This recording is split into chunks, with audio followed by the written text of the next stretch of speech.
Waheguru Ji Ka Khalsa, Waheguru Ji Ki Fateh. Welcome to this segment of Coach Gurbani's a-sabad-a-day. The recitation today is from the Nasri Mahalla Panjama, composition of the fifth Nanak. And the first verse, which is the Rahau, is recited as follows. Halat Sukh Palat Sukh, Nit Sukh, Simrano Naam Gobind Ka, Sada Lijai, Mit hai kamane paap chirane, Sad Sangati Mil Mua Jijai. So Halat Sukh Palat Sukh. Halat and Palat is an expression to signify now and thereafter. So what is being said is Sukh in the now, Sukh in the thereafter. Sukh meaning well-being, ease, not the ordinary happiness with which we associate this word. So well-being is being asked for not only in the present, but in the future as well. In other words, constant well-being. Sukh, nit sukh. Simarno naam Gobind ka sada lijai. Here's the way to do it. Simarno. That's the technology. This is remembrance, mindfulness, the practice and the being. Naam Gobind ka. To become embedded in that wisdom, in that identity that is Naam. Naam signifying this universe. Jeta kita teta now. Gobindaka, the wisdom of the creative behind all of this. Sada lijai, forever receive, live in. And then what is going to happen? Mite kamane paap chirane. So long accumulated burdens will dissolve. And these are burdens that are associated with the ego. Sad sangat mil mua jijai. And the company of awakened minds will bring you alive. Even the dead come alive. So this is a declaration of where well-being actually comes from. This well-being is not something that comes later.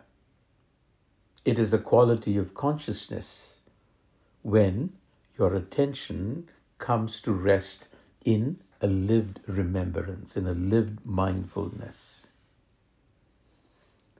So long-standing sins, paap, a sin is simply old patterns, frozen identities, the accumulation of conditioning of the ego, kind of doing the same thing over and over again. Those are the things that will dissolve and life will return to its pristine awareness. The following stanza after it says, Raj Joban Bisrant Har Maya, Mahadukh Eho Mahant ka hai, Aas Pyas Raman Har Kirtan, Eho Padarth Bhagavant Lahay. The same thing being said in a different way. Raj Joban Bisrant Hari Maya. Raj, governance, power. Joban, youth. Bisrant, forgetting. Har, the sustaining presence. Maya, the entanglement. Mahadukh e mahant ka hai.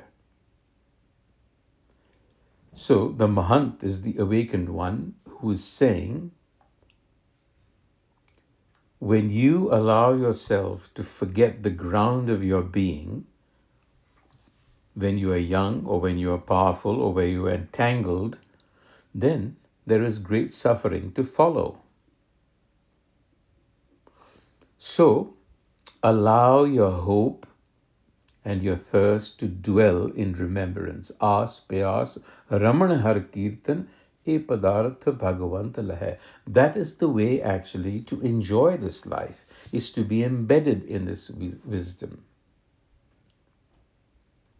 So it is not that power, youth is being condemned. What is being criticized is forgetfulness of where you are actually situated, where your identity should be associated with.